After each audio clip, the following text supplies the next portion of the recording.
నమస్తే. ఉపాధ్యాయ అర్హత పరీక్షకు సంబంధించి చైల్డ్ డెవలప్మెంట్ అండ్ పెడగాగి అన్న విభాగంలో మనం ప్రజ్ఞ, ఇంటెలిజెన్స్ అన్న అంశాన్ని నేర్చుకుంటూ ఉన్నాం. ఇందులో భాగంగా ప్రజ్ఞ అన్న భావన గురించి, ప్రజ్ఞని ఎలా మాపనం చేయాలి అన్న విషయాలను ఈ సెషన్లో చూస్తాం. ప్రజ్ఞా మాపనం అంటే ప్రజ్ఞను కొలవడానికి ఉపయోగించేటువంటి పద్ధతులు. మనం ప్రజ్ఞ అన్న భావన గురించి సాధారణంగా పరీక్షలో అడగడానికి అవకాశం ఉన్నటువంటి అంశాలు ఏమేమి అని చూసినప్పుడు ప్రజ్ఞా మాపనలను ఎవరు తయారు చేశారు అన్నది, అలాగే ప్రజ్ఞా లబ్ధి సిద్ధాంతం అన్నది, శారీరక వయస్సు, మానసిక వయస్సు, భావన, ఇలాంటివన్నీ కూడా మనం ఈ సెషన్లో తెలుసుకుందాం. ఇంతకుముందు మనం ప్రజ్ఞకు సంబంధించినటువంటి నిర్వచనాలను చూసినప్పుడు ప్రజ్ఞ అని అన్నది ఒక ప్రధానమైనటువంటి సందర్భాల్లో ఒక తెలివితేటలతో కూడినటువంటి సన్నివేశంలాగా మనం చూసాం. అలాగే అమూర్త భావాలను అర్థం చేసుకునేటువంటి సామర్థ్యము అని అన్నాం, సర్దుబాటుకు సంబంధించినది అని అన్నాం. కాబట్టి ఈ ప్రజ్ఞ అన్నటువంటి దాన్ని ప్రజ్ఞావంతులు అయినటువంటి వాళ్ళు విభిన్న సందర్భాలలో తమ సామర్థ్యాలను ఉపయోగించి తేలికగా సర్దుబాటు చేసుకోవడానికి ప్రయత్నం చేస్తారు. అయితే ఈ ప్రజ్ఞ అన్నటువంటి భావన మనం కొలవాలి అని అనుకున్నప్పుడు ప్రజ్ఞావంతులు ఎలా ఉంటారు అన్న దాంట్లో తెలివితేటలు కలిగినటువంటి వాళ్ళని మనం ప్రజ్ఞావంతులని జనరల్గా అనుకుంటూ ఉంటాం. ఈ కొలవడం అన్నటువంటిది, మాపనం చేయడం అన్నటువంటి దాన్ని మొదటగా ప్రవేశపెట్టిన వారు ఆల్ఫ్రెడ్ బినే. అంచేత దీనిని బినే ప్రజ్ఞామాపని అంటారు. 1905 సంవత్సరంలో బినే మొదటిసారిగా ఈ ప్రజ్ఞామాపని అన్నదాన్ని తీసుకొచ్చారు. ప్రజ్ఞామాపనిలో 30 అంశాలు ఉంటాయన్నమాట. కాబట్టి బినే ప్రజ్ఞామాపని అన్నది ఎగ్జామ్ దృష్ట్యా ఆల్ఫ్రెడ్ బినే ప్రజ్ఞామాపనలోని అంశాల సంఖ్య అనంటే 30 అంశాలు అని చెప్పాలి. ఈ 30 అంశాల ఆధారంగా ప్రజ్ఞని నిర్ధారిస్తారు. అయితే ఇది 3 నుండి 13 సంవత్సరాల వయసు కలిగినటువంటి పిల్లల కోసం దీన్ని ఉపయోగించారు. ఇక్కడ కూడా ప్రశ్న అడగడానికి అవకాశం ఏంటి అంటే, ఎందుకని ఆల్ఫ్రెడ్ బినే ప్రజ్ఞామాపని 3 నుండి 13 సంవత్సరాల వరకు మాత్రమే ఉంది అని అంటే, మనం ఒక్కసారి వెనక్కి వెళ్ళి ప్రజ్ఞ యొక్క లక్షణాలను చూడాలన్నమాట. ప్రజ్ఞ అన్నది కౌమార దశ దగ్గరకు వచ్చేటప్పటికి స్థిరంగా ఉండిపోతుంది, ఇంకంతకంటే తర్వాత పెరగదు అన్న నియమం ఏదైతే ఉందో, దానిని దృష్టిలో పెట్టుకుని ప్రజ్ఞావంతులు అన్నటువంటి వాళ్ళు ఇంకా ఆ తర్వాత మళ్ళీ మెజర్ చేయడానికి అవసరం ఉండదు. కాబట్టి 13 సంవత్సరాల వయసు ఉన్న పిల్లల వరకు అని ఆయన నిర్ధారించుకున్నారు. అందువల్ల దీనిని ఏమంటారంటే ఆల్ఫ్రెడ్ బినే, సైమన్ అని ఇద్దరూ తయారు చేశారు. కాబట్టి దీనిని సైమన్ బినే ప్రజ్ఞామాపని అని అంటారు.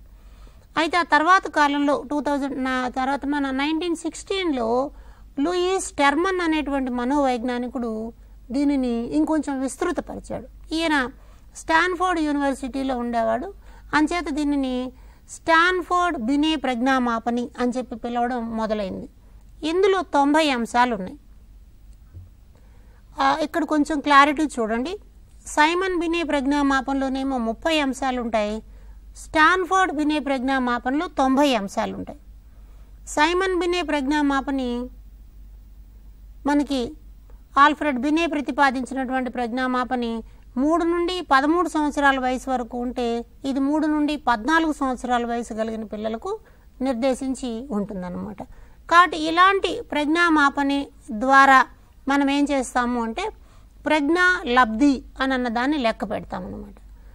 ప్రజ్ఞా లబ్ధి అనంటే ఒక నిర్ధారిత వయస్సు సందర్భంలో ఒక వ్యక్తి ఎంత ప్రజ్ఞని కలిగి ఉన్నాడు అని తెలియజేసేటువంటి అంశాన్ని ప్రజ్ఞాలబ్ధి అంటాం.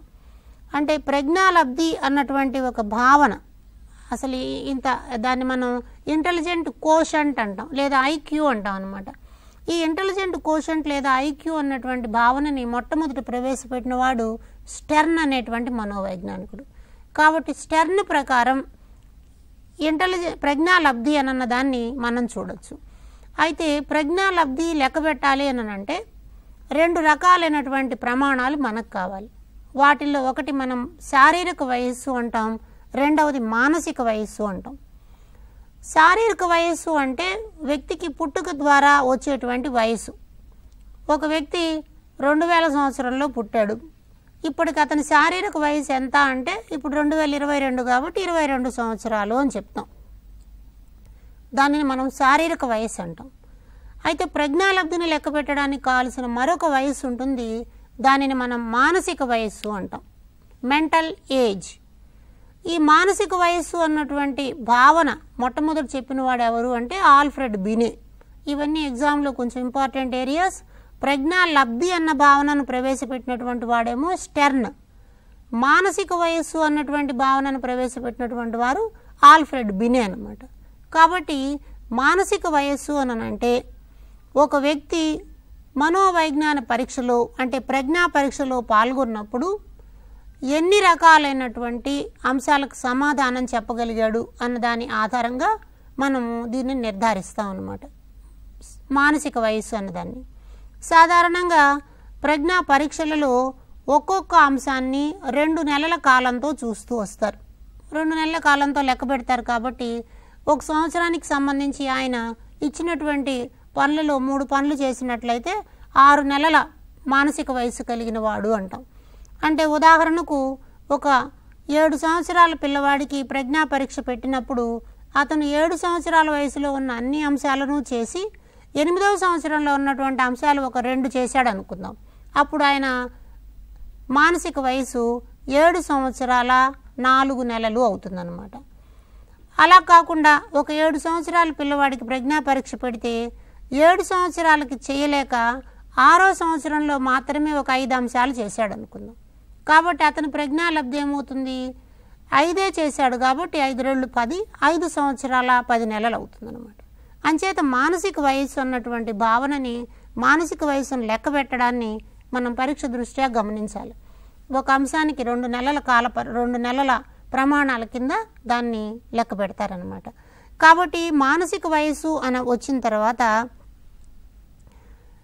దీనిని ప్రజ్ఞాలబ్ధి లెక్క పెట్టాలి అని అంటే దాన్ని మనం ఏం చేస్తాం, మానసిక వయస్సు బై శారీరక వయస్సు ఇంటూ 100. ఇది ప్రతి టెట్ పరీక్షలోనూ ప్రతి టీచర్ రిక్రూట్మెంట్ పరీక్షలోనూ అడుగుతున్న ప్రశ్న. మానసిక వయస్సు బై శారీరక వయస్సు బై 100 అన్నది. అంటే ఒక వ్యక్తి యొక్క మానసిక వయస్సు 6 సంవత్సరాలు ఉందనుకోండి, శారీరక వయస్సు 6 సంవత్సరాలే ఉంటుంది. అలా ఉన్నప్పుడు ప్రజ్ఞ స్థిరంగా ఉంది అని చెప్పి చెప్తాం. మానసిక వయస్సు శారీరక వయస్సు 2 సమానంగా ఉంటే అలాంటి వ్యక్తుల యొక్క ప్రజ్ఞ స్థిరంగా ఉంది అంటాం. ఒకవేళ శారీరక వయసు కన్నా మానసిక వయసు ఎక్కువగా ఉంటే అతడు ప్రతిభావంతుడుగా కనిపిస్తూ ఉంటాడు. ఒకవేళ మానసిక వయస్సు శారీరక వయసు కన్నా తక్కువగా ఉంటే అల్పబుద్ధుల వైపుకు కనిపిస్తూ ఉంటాడు, అంటే తక్కువ ప్రజ్ఞావంతుడు అని అంటాం. కాబట్టి మనం ప్రజ్ఞ అన్నటువంటి అంశాన్ని పరిశీలించడానికి మానసిక వయసు శారీరక వయసుల్ని రెండింటినీ తీసుకుని లెక్క పెడతాం. ఇలా లెక్క పెట్టడానికి మన వాళ్ళు ఏం చేశారంటే ఒక స్టాటిస్టికల్ మోడల్ని అడాప్ట్ చేశారు. ఈ స్టాటిస్టికల్ మోడల్ ఏం చెప్తుంది అని అంటే శారీరక వయస్సుకి మానసిక వయసు ఎప్పుడూ అనులోమానుపాతంలో ఉంటుంది అంటుంది. అంటే అనులోమ సంబంధం ఉండడము అని అంటే శారీరక వయస్సు పెరుగుతూ ఉంటే మానసిక వయస్సు కూడా పెరుగుతూ ఉంటుంది, శారీరక వయస్సు తగ్గుతూ ఉంటే మానసిక వయస్సు తగ్గుతూ ఉంటుంది. అయితే ఈ పెరుగుదల తగ్గుదల అన్నది కౌమార దశ వరకు మాత్రమే ఉంటుంది. ఒకవేళ ఒక వ్యక్తి యొక్క శారీరక వయసు 32 సంవత్సరాలు అయితే మానసిక వయసు కూడా 32 సంవత్సరాలను దాటి వెళ్ళిపోవాల్సినటువంటి అవసరం ఉండదు. ఇలా ఉండదాన్ని మనం ప్రజ్ఞాలబ్ధి స్థిరత్వము అంటాం. అంటే 35 సంవత్సరాల వాడు 16 సంవత్సరాలప్పుడు ఎంత ప్రజ్ఞాలబ్ధి కలిగి ఉన్నాడో, 6 సంవత్సరాలప్పుడు ఎంత ప్రజ్ఞాలబ్ధి కలిగి ఉన్నాడో, 1 సంవత్సరం అప్పుడు ఎంత ప్రజ్ఞాలబ్ధి కలిగి ఉన్నాడో అదే కలిగి ఉంటాడనమాట. కాబట్టి ఒకవేళ శారీరక వయస్సు 16 సంవత్సరాలను దాటి వెళ్ళిపోయిన తర్వాత కూడా పెరుగుదల అన్నది ఉండదు. దానిని మనం ప్రజ్ఞాలబ్ధి స్థిరత్వము అంటాం అనమాట. కాబట్టి ఈ పాయింట్స్ మీద ఎగ్జామ్లో ప్రశ్నలు అడగడానికి అవకాశాలు ఉన్నాయి. ఈ క్రింది వానిలో ప్రజ్ఞాలబ్ధి దృష్ట్యా సరైన వాక్యం ఏది అంటారు. కాబట్టి ఆ వాక్యాల యొక్క అర్థాన్ని చూడాలి. ప్రజ్ఞాలబ్ధి ఎప్పుడూ స్థిరంగానే ఉంటుంది, ఇది వయసుతో పాటు పెరిగేటువంటిది కాదు. లేకపోతే ప్రజ్ఞాలబ్ధి శారీరక వయసుకి మానసిక వయసుకి అనులోమ సంబంధంలో ఉండదు. ఇట్లాంటి నిర్వచనాలను మీరు చూసి వాటి ఆధారంగా సరైన సమాధానాన్ని ఎంపిక చేయాల్సిన అవసరం ఉందన్నమాట. అయితే ఇక్కడ ప్రజ్ఞాలబ్ధి అన్నటువంటి దాన్ని సాంకేతిక పరంగా మనం గణిత పరంగా పరిశీలించి చూడాల్సినప్పుడు టెర్మన్ మెరిల్ అనేటువంటి మనోవైజ్ఞానికులు ఏం చేశారంటే ఒక సామాన్య సంభావ్యత వక్రాన్ని తయారు చేశారు. దాన్ని మనం నార్మల్ ప్రాబబిలిటీ కర్వ్ అంటాం. According to Terman and Merrill ఈ సామాన్య సంభావ్యత వక్రంలో ఎక్కువ మంది సమాజంలో ఉండేటువంటి మనుషుల్లో అధిక సంఖ్యాకులు ఆ సంభావిత వక్రం యొక్క మధ్య భాగంలో కనిపిస్తారు. అంచేత మీరు ఇక్కడ పటంలో చూసినట్లయితే మధ్య భాగంలో శీర్షం చాలా ఎత్తుగా ఉన్నట్లు కనిపిస్తుంది. ఇక్కడ ఈ ఎత్తుగా ఉన్నటువంటి శీర్షం దగ్గర మనకి అధిక సంఖ్యలో ఉన్నటువంటి మనుషులు ఉంటారనమాట. అంటే వీళ్ళందరినీ మనం సగటు ప్రజ్ఞావంతులు అంటాం. అలా కాకుండా చాలా తక్కువ మంది శారీరక వయసు కన్నా ఎక్కువ మానసిక వయసు కలిగి ఉంటారు. అలా ఉంటే వాళ్ళని ప్రతిభావంతులు అంటాం. కొంతమంది శారీరక వయసు కన్నా చాలా తక్కువ మానసిక వయసు కలిగి ఉంటారు. అలాంటి వాళ్ళని అల్పబుద్ధులు, మూఢులు అని చెప్పి చెప్తారనమాట. ఈ టెర్మన్ మెరిల్ ఏం చేశారంటే ప్రజ్ఞాలబ్ధిని లెక్కబెట్టి దాని ఆధారంగా ఒక రేటింగ్ ఇచ్చారనమాట. ఈ ప్రజ్ఞాలబ్ధి కలిగి ఉన్న వాళ్ళని ఇలా పిలవచ్చు, ఈ ప్రజ్ఞాలబ్ధి కలిగి ఉన్న వాళ్ళని ఇలా పిలవచ్చు అని పరీక్ష దృష్ట్యా చాలా ఇంపార్టెంట్.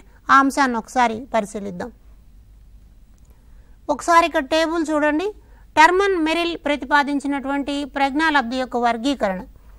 ఈ ప్రజ్ఞాలబ్ధిలో 20 కన్నా తక్కువగా ఉందనుకోండి. 20 కన్నా తక్కువగా అంటే వాళ్ళని మూఢులు అంటారు.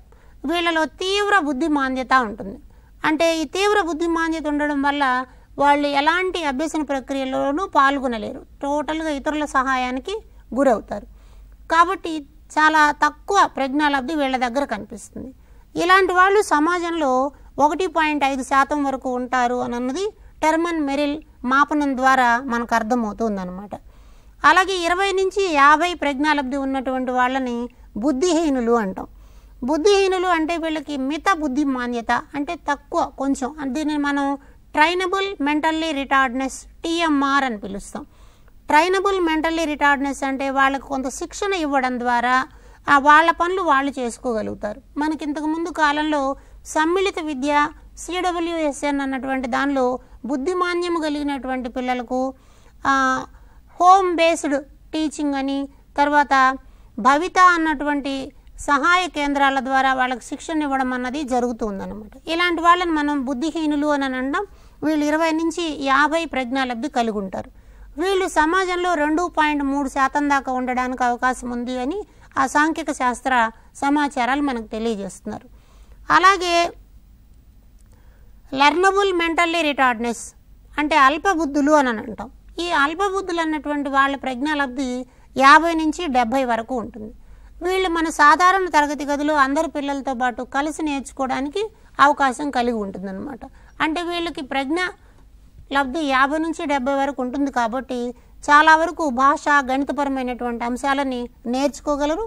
అలాగే సృజనాత్మక కార్యక్రమాలు అంటే బొమ్మలు గీయడం, రంగులు వేయడం, వస్తువులు తయారు చేయడం ఇలాంటి నైపుణ్యమైన పనులను కూడా కొంతవరకు వాళ్ళు చేయగలరన్నమాట. ఇలాంటి వాళ్ళు 5.0 వరకు మన దగ్గర ఉంటారు. అలాగే 70 నుంచి 90 ప్రజ్ఞాలబ్ధి ఉన్నటువంటి వాళ్ళని తెలివి తక్కువగా ఉండేవాళ్ళు అంటాం. వీళ్ళు సగటు భాషాంశాలని, సగటు గణితాన్ని మాత్రమే నేర్చుకోగలరు. ఇలాంటి వాళ్ళు 19% వరకు ఉంటారని అన్నది కనిపిస్తుంది. ఆ తర్వాత 90 నుంచి 110 వరకు ఉండేటువంటి వాళ్ళని మనం సగటు ప్రజ్ఞావంతులు అంటాం. మన సమాజంలో అత్యధిక శాతమైన మనుషులు ఈ స్థాయిలో ఉంటారు. దాదాపు 48%గా వీళ్ళు చెప్తున్నారు. అంటే సమాజంలో ఉన్నటువంటి మనుషుల్లో దాదాపు సగం మంది సగటు ప్రజ్ఞావంతులుగా ఉంటారు. వీళ్ళ ప్రజ్ఞాలబ్ధి 90 నుంచి 100 వరకు ఉంటుందన్నమాట. కాబట్టి పరీక్షలో ఈ పాయింట్ మీద ప్రశ్న రావడానికి అవకాశం ఉంది. సగటు ప్రజ్ఞావంతుల యొక్క ప్రజ్ఞాలబ్ధి విలువ అని అడుగుతారు 90 నుంచి 110 వరకు. లేదా సమాజంలో సగటు ప్రజ్ఞావంతుల శాతము అని అడుగుతారు. అలా అడిగినప్పుడు 48% అని చెప్పాలి. లేదా కొన్నిసార్లు ఏమడుగుతారంటే సమాజంలో ఉన్న 48% వ్యక్తుల ప్రజ్ఞాలబ్ధి విలువ అంటారు. అప్పుడు మనం 90 నుంచి 100 అని జవాబు చెప్పాలి. అలాగే 110 నుంచి 130 వరకు ఉండేటువంటి వాళ్ళు 90 నుంచి 110 పై స్థాయిలో ఉంటే 110 నుంచి 130 వరకు ఉండేటువంటి వాళ్ళని ఉన్నత ప్రజ్ఞావంతులు అంటాం. వీళ్ళు వేగంగా నేర్చుకోగలిగినటువంటి స్వభావం కలిగి ఉంటారు. సర్దుబాటు స్వభావం ఎక్కువగా కలిగి ఉంటారు. ఏవైనా సరే సవాళ్లను స్వీకరించి పనిచేయడానికి అనుకూలంగా ఉంటారన్నమాట. ఇలాంటి వాళ్ళు 21% మంది మనకి కనిపిస్తారు. అలాగే 130 నుండి 150 వరకు ఉన్నటువంటి వాళ్ళని అత్యున్నత ప్రజ్ఞావంతులు లేదా ప్రతిభావంతులు అంటాం. అంటే వీళ్ళు హయ్యర్ ఆర్డర్ థింకింగ్ ఎబిలిటీస్ని కలిగి ఉంటారు. వీళ్ళు 3.01% వరకు మనకి కనిపిస్తారనమాట. 150 కంటే ఎక్కువ ఉండేటువంటి వారిని మేధావులు అంటారు. వీళ్ళు సమాజంలో 0.23% మందిగా కనిపిస్తారు. అంటే ఈ లెక్క ప్రకారం ప్రతి 1000 మందిలో ఒకళ్ళు దాదాపు 150 కంటే ఎక్కువ ఐక్యూ ఉన్నటువంటి వాళ్ళలాగా మనకి కనిపిస్తూ ఉంటారని ఈ టెర్మన్ మెరిల్ ప్రజ్ఞా విభాజనం అన్నది మనకు తెలియజేస్తుంది.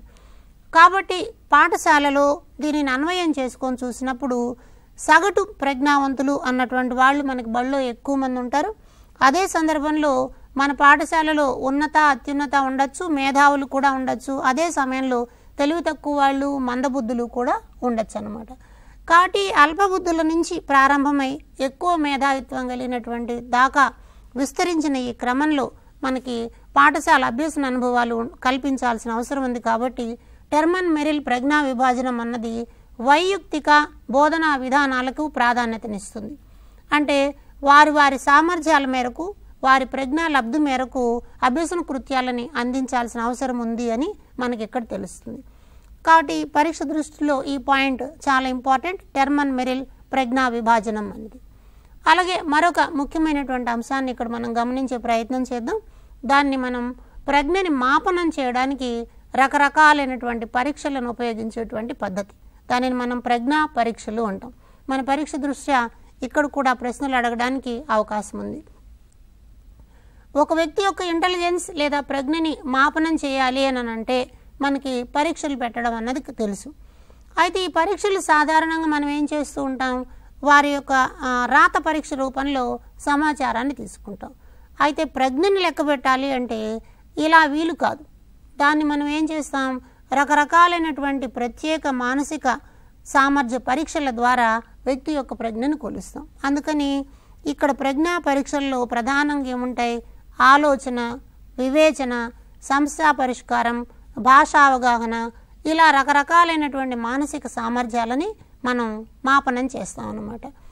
అంటే ఎలా ఆలోచించగలుగుతున్నారు, ఎలాంటి తార్కికత వాళ్ళ దగ్గర ఉంది, వివేచన సామర్థ్యం ఎంతవరకు ఉంది, అలాగే సమస్యను పరిష్కరించడానికి వాళ్ళు ఎలాంటి రకాల చర్యలు చేపడుతూ ఉన్నారు, తర్వాత భాష అన్నది కూడా ప్రజ్ఞను ప్రతిపాదించేటువంటి ఒక కీలకమైన అంశం అన్నమాట. వీటి ఆధారంగా ప్రజ్ఞా పరీక్షలు అన్నవి మనం పెడుతూ ఉంటాం. పరీక్ష దృష్ట్యా మనకి ఇక్కడ ప్రశ్నల్ని అడగడానికి అవకాశం ఉన్నటువంటి అంశము, ప్రజ్ఞా పరీక్షలని రకరకాలుగా వర్గీకరిస్తారు. వాటిలో ఒక రకమైన వర్గీకరణ చూస్తే పరీక్ష నిర్వహించేటువంటి విధానం. ఒకసారి మొత్తం అందరికీ పరీక్ష పెట్టేస్తే దాన్ని సామూహిక పరీక్ష అంటాం. ఉదాహరణకి మన 10వ తరగతి పరీక్షలు. 10వ తరగతి పరీక్షలు రాష్ట్రంలో ఉన్న పిల్లలందరికీ ఒకే రోజు నిర్వహిస్తారు. లేదా టెట్ ఎగ్జామినేషన్ అభ్యర్థులందరికీ ఒకే రోజు పరీక్షను నిర్వహిస్తారు. అలాంటి దాన్ని మనం సామూహిక పరీక్ష అంటాం. అలా కాకుండా వ్యక్తిగత పరీక్షలు అని ఉంటాయి. అంటే ఒక్క ఇండివిజువల్ పర్సన్ని మాత్రమే కూర్చోబెట్టి వాళ్ళకి పరీక్ష చేస్తారు. ఇవి మనోవైజ్ఞానికంగా ఉండేటువంటి పరీక్షలు అన్నమాట. అట్లాగే మరొక అంశము, పరీక్షలో తీసుకున్నటువంటి విషయం ఆధారంగా ఏ అంశానికి కంటెంట్లో ఏమున్నాయి అక్కడ, దీన్ని బట్టి 2 రకాలు, శాబ్దిక పరీక్షలు, అశాబ్దిక పరీక్షలు. శాబ్దిక అంటే పదాజాలం ఆధారంగా. ఉదాహరణకి మనకి దాదాపు మన పాఠశాలలో ఉండేటువంటి రాత పరీక్షలన్నీ కూడా, కాంపిటేటివ్ ఎగ్జామ్స్ అన్నీ కూడా శాబ్దిక పరీక్షల రూపంలో కనిపిస్తాయి. అయితే కొన్నిసార్లు అశాబ్దిక పరీక్షలు ఉంటాయి. అశాబ్దిక పరీక్షలు అంటే అందులో అక్షరాలు ఉండకపోవచ్చు, వాటి బదులు చిత్రాలు, సంకేతాలు, సన్నివేశాలు ఇలాంటి రకాలు ఉంటాయి. వాటిని మనం అశాబ్దిక పరీక్ష అంటాం. బొమ్మల ద్వారా ఉండేటువంటి పరీక్షలలాగా మనం చెప్పచ్చు.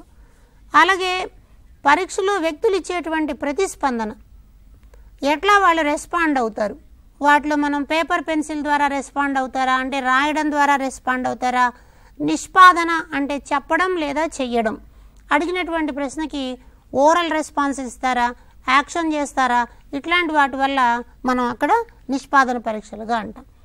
అలాగే ఒక పరీక్షను నిర్వహించడానికి ఉపయోగించేటువంటి కాల ప్రమాణం, ఆ కాలాన్ని బట్టి వీటిని మనం వేగ పరీక్షలు అని, శక్తి పరీక్షలు అంటాం. వేగ పరీక్ష అంటే ఒక నిర్ధారిత సమయంలో పూర్తి చేయాలి. శక్తి పరీక్ష అంటే దానికి కాల పరిమితి ఉండదు, 2 రోజులు లేదా 3 రోజుల తర్వాతనైనా సరే దాన్ని కంప్లీట్ చేయొచ్చు అన్నమాట. ఇప్పుడు ఉదాహరణకి 10వ తరగతి పరీక్ష అని చూసినట్లయితే ఈ 4 అంశాలలో 10వ తరగతి పరీక్ష యొక్క లక్షణాలను మనం ఏమని చెప్పొచ్చు. 10వ తరగతి పరీక్ష అందరికీ పెడతాం కాబట్టి ఇది సామూహిక పరీక్ష. ఇందులో రాస్తారు కాబట్టి అక్షరాలు ఉంటాయి కాబట్టి అదొక శాబ్దిక పరీక్ష. అలాగే పేపర్లో రాయాలి కాబట్టి పేపర్ పెన్సిల్ పరీక్ష. ఖచ్చితంగా 2.5 గంటల సమయంలోనే పూర్తి చేయాలి కాబట్టి అది వేగ పరీక్ష. కాబట్టి 10వ తరగతి పరీక్ష యొక్క లక్షణాలు సామూహిక పరీక్షగా ఉంటుంది, శాబ్దిక పరీక్షగా ఉంటుంది, పేపర్ పెన్సిల్ రూపంలో ఉంటుంది, వేగ పరీక్ష రూపంలో ఉంటుంది. కాబట్టి ప్రజ్ఞా పరీక్షలకి ఈ రకపు వర్గీకరణ అన్నది మనం గమనిస్తాం. అయితే మన దగ్గర రకరకాలైనటువంటి ప్రజ్ఞా పరీక్షలు ఉన్నాయి. పరీక్ష దృష్ట్యా వాటి పేర్లను ఒకసారి చూడండి. వాటిలో ఒకటి అశాబ్దిక పరీక్ష అంటాం. వీటిలో ఆర్మీలో ఉపయోగించేటువంటి బీటా పరీక్ష అన్నది, రావెన్స్ ప్రోగ్రెసివ్ మ్యాట్రిసెస్ అన్నవి అశాబ్దిక పరీక్షలు. అయితే తారండైక్ ఏం చేశాడంటే ఒక ప్రజ్ఞా పరీక్షను కనుక్కున్నాడు. దాని పేరు CAVD మాపని అంటారు. ఇది కూడా పరీక్ష దృష్ట్యా చాలా ఇంపార్టెంట్. తారండైక్ ప్రజ్ఞా పరీక్షలో అంశాల సంఖ్య అని అడుగుతారు. 4 అంశాలు ఉన్నాయి. C అంటే కంప్లీషన్ ఆఫ్ సెంటెన్సెస్, వాక్య పూరణం అంటాం. A అంటే అరిథ్మెటిక్, అంకగణితం. V అంటే వొకాబులరీ లేదా పదజాలం. D అంటే డైరెక్షన్స్ లేదా నిర్దేశాలు, సూచనలు అన్నవి ఇక్కడ మనకు కనిపిస్తాయి. కాబట్టి తారండైక్ ఇచ్చినటువంటి CAVD ప్రజ్ఞా మాపనిలో 4 అంశాలు ఉంటాయి. వాక్యపూరణం, అంకగణితం, పదజాలం, నిర్దేశాలు. ఈ 4 అంశాల ఆధారంగా మనం పరీక్షని రాస్తారు. అంటే ఫిలప్ ది బ్లాంక్స్ లాంటి ప్రశ్నలు CAVD మాపనలో ఉంటాయి. అలాగే చిన్న చిన్న లెక్కలు ఉంటాయి. ఇప్పుడు మీరు ట్రైన్ రిజర్వేషన్ ఇలాంటి వాటిని చూసారనుకోండి, IRCTCలో ఎంటర్ కావాలి అంటే 23 - 4 ఎంత అవుతుందో చెప్పండి అంటారు. ఇది కనీస ప్రజ్ఞా పరీక్షలో ఒక అంశం అన్నమాట. అలాగే ఆ సందర్భానికి తగినటువంటి పదజాలాన్ని ఉపయోగించటం. ఆ దృశ్యాన్ని చూచిన తర్వాత నేను రోమాంచితమయ్యాను అని చెప్పి ఒక వ్యక్తి అన్నాడు అనుకోండి. ఆ దృశ్యాన్ని చూసిన తర్వాత నేను రోమాంచితమయ్యాను అంటే ఆ భావాన్ని అర్థం చేసుకోవడానికి, ఆ భావాన్ని వ్యక్తీకరించడానికి అతను ఎలాంటి పదజాలాన్ని ఉపయోగిస్తున్నాడు, అర్థం చేసుకోవడానికి ఇతరులు ఎలాంటి భాషను వాడుతున్నారు అన్నది ఇక్కడ మనం పరిశీలిస్తాం. అలాగే భాటియా ప్రజ్ఞామాపన. భాటియా ప్రజ్ఞామాపనలో 5 రకాల ఉప పరీక్షలు ఉంటాయి. ఇది కూడా మనకి ఎగ్జామ్లో ఇంపార్టెంట్. పర్టికులర్గా పేపర్ 2 వాళ్ళకి ఈ ప్రజ్ఞా పరీక్షల మీద ప్రశ్నలు ఎక్కువ రావడానికి అవకాశం ఉంది. వాటిలో ఒకటి కోహా బ్లాక్ డిజైన్ అంటాం, అలెగ్జాండర్ పాస్లాగ్, పింటన్ డ్రాయింగ్ పరీక్ష, తక్షణ స్మృతి పరీక్ష, చిత్ర నిర్మాణం, బొమ్మని అసెంబుల్ చేయడం. ఇవన్నీ కూడా అశాబ్దిక పరీక్షలు, అంటే రాసేవి ఏమి ఉండదు అన్నమాట. ఇక్కడ దీంట్లో ఉన్నటువంటివి కోహా బ్లాక్ డిజైన్ అంటాం. ఒక అంశాన్ని ఇచ్చి ఆ అంశం ఆధారంగా ఆ డిజైన్ని తయారు చేయడం కోసం అట్లాంటి వాటి ఉంటాయి. అలాగే చిత్రాన్ని నిర్మాణం చేయడం, టాన్గ్రామ్ లాంటి ముక్కలు ముక్కలుగా అంటే వాటన్నిటిని అసెంబుల్ చేసి ఒక బొమ్మని తయారు చేయడం. ఇట్లాంటి రకాల పరీక్షలు మనకి భాటియా ప్రజ్ఞామాపనలో కనిపిస్తాయి. అలాగే మరొక రకమైనటువంటి అంశాల్లో వ్యక్తిగత పరీక్షల్ని మనం చూసినట్లయితే వీటిలో శాబ్దిక పరీక్షలు, అలాగే బీనే సైమన్ పరీక్ష, వెష్లర్ పరీక్ష అన్నవి కనిపిస్తాయి. అశాబ్దిక పరీక్షలు అనేటువంటి వాటన్నిటిని మనం నిష్పాదన పరీక్షలు అంటాం. వీటిలో భాటియా ప్రజ్ఞామాపని, వెష్లర్ అశాబ్దిక పరీక్ష అన్న ఉన్నాయి. అలాగే సామూహిక పరీక్షలను చూసినట్లయితే ఆర్మీ ఆల్ఫా పరీక్ష, ఆర్మీ జనరల్ క్లాసిఫికేషన్, ఓటీస్ మానసిక సామర్థ్యాల పరీక్ష అన్నవి సామూహిక పరీక్షల్లాగా కనిపిస్తాయి. ఇక్కడ ప్రశ్న అడగడానికి అవకాశం ఉన్నది ఏమిటి అని అంటే, ఆర్మీ జనరల్ క్లాసిఫికేషన్ పరీక్ష యొక్క లక్షణము కానిది అని అన్నారనుకోండి, అయినవేవో మనకు తెలియాలి. ఆర్మీ జనరల్ క్లాసిఫికేషన్ పరీక్ష యొక్క లక్షణం ఏంటి? ఇది ఒక పేపర్ పెన్సిల్ పరీక్ష, సామూహిక పరీక్ష. కాబట్టి 2 రకాల లక్షణాలు కాకుండా ఇంకేదన్నా ఉంటే మనం అక్కడ సమాధానాన్ని రాయాలి. కాబట్టి వ్యక్తిగత సామూహిక పరీక్షలు మనకి ఇలా కనిపిస్తాయి. అలాగే వెష్లర్ అన్నటువంటి మనోవైజ్ఞానికుడు ఒక పరీక్షను తయారు చేశాడు. ఆ తయారు చేసినటువంటి పరీక్షని వెష్లర్ ఇంటెలిజెన్స్ టెస్ట్ అంటాం, ఫర్ చిల్డ్రన్ అంటాం. Wechsler intelligence test for children, ఇది పిల్లల కోసం తయారు చేయడు కాబట్టి Wechsler intelligence test for children. ఇందులో 5 రకాలైనటువంటి అశాబ్దిక పరీక్షలు ఉంటాయి. ఈ 5 రకాల అశాబ్దిక పరీక్షల్లో చిత్ర పూరణం, చిత్ర క్రమీకరణం, బ్లాక్ డిజైన్, అంక చిహ్నాలు, వస్తువులను మార్చడం. ఈ పరీక్షలకి ఉదాహరణల రూపంలో కూడా మనకి ప్రశ్నలు అడుగుతూ ఉంటారు. బొమ్మను సగం చిత్రాన్ని ఇచ్చి మిగిలిన చిత్రాన్ని పూర్తి చేయండి అన్నటువంటి పరీక్ష వెస్లర్ ఇంటెలిజెన్స్ పరీక్షల్లో ఏ రకానికి చెందినది అంటారు? సగం చిత్రాన్ని ఇచ్చి మిగిలిన చిత్రాన్ని పూర్తి చేయడం అన్నది. దానిని మనం చిత్ర పూరణం అంటాం కాబట్టి అది అశాబ్దిక పరీక్షగా గుర్తుపెట్టాలి. అలాగే అంక చిహ్నాలు, టాలీ మార్క్స్ అంటాం, లేదా అంకెలకి సంకేతాల రూపంలో రాయడం. అంటే 1 అన్నాం అనుకోండి, 1 0, 2 అంటే అడ్డగీత అని ఉన్నప్పుడు 3 అంటే నిలువు గీత ఇలా ఉన్నాయనుకోండి. అలాంటప్పుడు 13 అన్నటువంటి దాన్ని ఎలా రాయాలి? 0 1 నిలువు గీతగా రాయాలి. 31 అంటే ఎలా రాయాలి? నిలువు గీత 0 అని రాయగలగాలి. కాబట్టి ఇట్లా సంకేతాల రూపంలోకి దాన్ని మారిస్తే దాన్ని వెస్లర్ ప్రజ్ఞామాపనలో పిల్లల కోసం తయారు చేసిన పరీక్ష అంటారనమాట. అలాగే శాబ్దిక పరీక్షలు కూడా ఉన్నాయి. వీటిల్లో పదజాలం, సమాచారము, తర్వాత సాదృశ్యాలు అంటారు, అంటే పోలిక కలిగినటువంటి అంశాలు, అవబోధం, కాంప్రహెన్షన్, ఎంత కాంప్రహెన్షన్ చేసుకున్నాడు, అర్థం చేసుకున్నాడు అన్నదాన్ని చూస్తారు. అట్లాగే అంకగణితానికి సంబంధించింది, మ్యాథమెటిక్స్కి సంబంధించి కూడా అశాబ్దిక పరీక్ష అన్నది వస్తుందన్నమాట. అంచేత శాబ్దిక అశాబ్దిక పరీక్షల ద్వారా వెస్లర్ తయారు చేసినటువంటి పిల్లల ప్రజ్ఞా పాఠవాలని దీని ద్వారా లెక్క పెట్టడం అన్నది మనకి కనిపిస్తుంది. అంచేత ఈ సెషన్లో మనం రకరకాల ప్రజ్ఞా పరీక్షలు, ఆ ప్రజ్ఞా పరీక్షల ద్వారా ఎలా ప్రజ్ఞను నిర్ధారిస్తారన్నది చూసాం. మన ఎగ్జామ్ దృష్ట్యా కూడా ఇక్కడ ప్రశ్నలు రావడానికి అవకాశం ఉంది.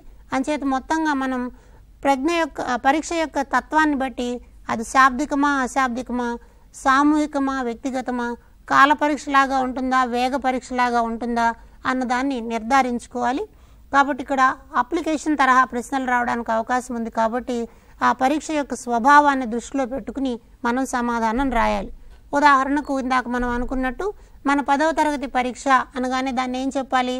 ఇది ఒక సామూహిక పరీక్ష, ఇది ఒక శాబ్దిక పరీక్ష, ఇది ఒక పేపర్ పెన్సిల్ పరీక్ష, ఇది ఒక వేగ పరీక్ష. నిర్ధారిత వేగంతో దానిని మనం పూర్తి చేయాల్సినటువంటి అవసరం ఉందన్నమాట. ఇలా మనకి ప్రజ్ఞా పరీక్షల మీద ప్రశ్నలు రావడానికి అవకాశం ఉంది. ధన్యవాదాలు.